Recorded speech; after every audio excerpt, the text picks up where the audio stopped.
Le Livre du ciel, tome 12, du 24 octobre 1918. Jésus prépara les créatures à le recevoir dignement dans l'Eucharistie. Il plaçait toute sa vie dans chaque hostie.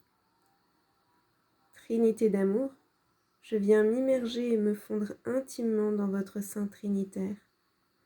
Fiat en toi, Jésus, fiat en toi, Marie, dans votre fiat éternel, ô doux Père.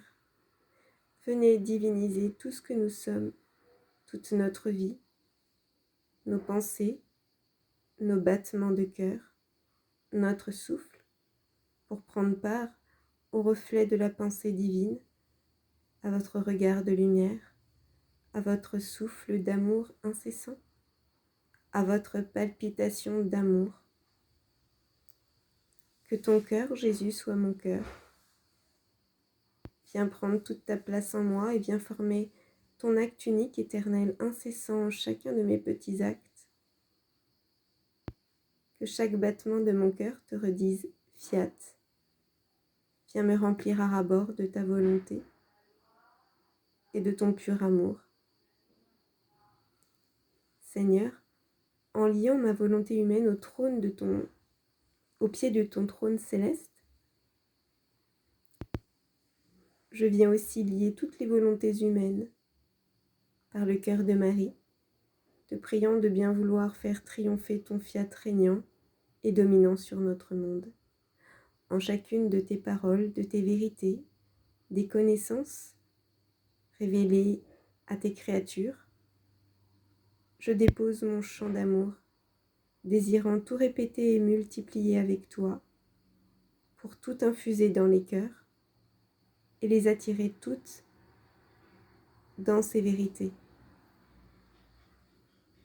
Et voici ce que nous dit aujourd'hui Jésus à travers Louisa. Je me préparais à recevoir mon doux Jésus dans le sacrement de l'Eucharistie.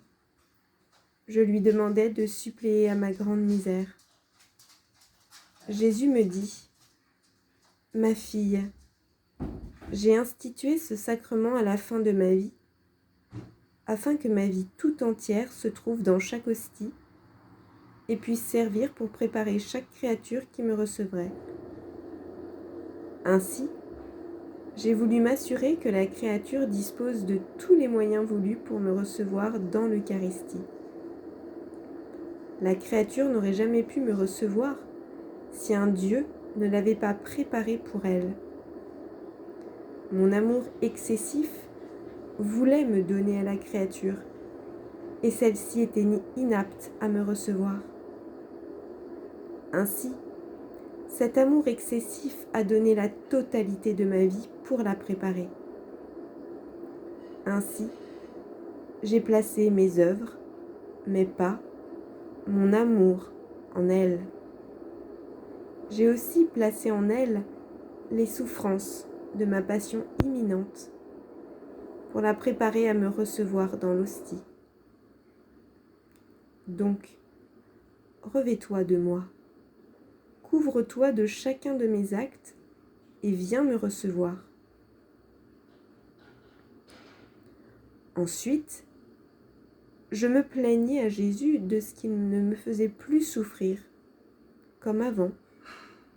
Jésus me dit : « Ma fille, je ne regarde pas tant à la souffrance de l'âme, mais je regarde à sa bonne volonté et à l'amour avec laquelle elle souffre.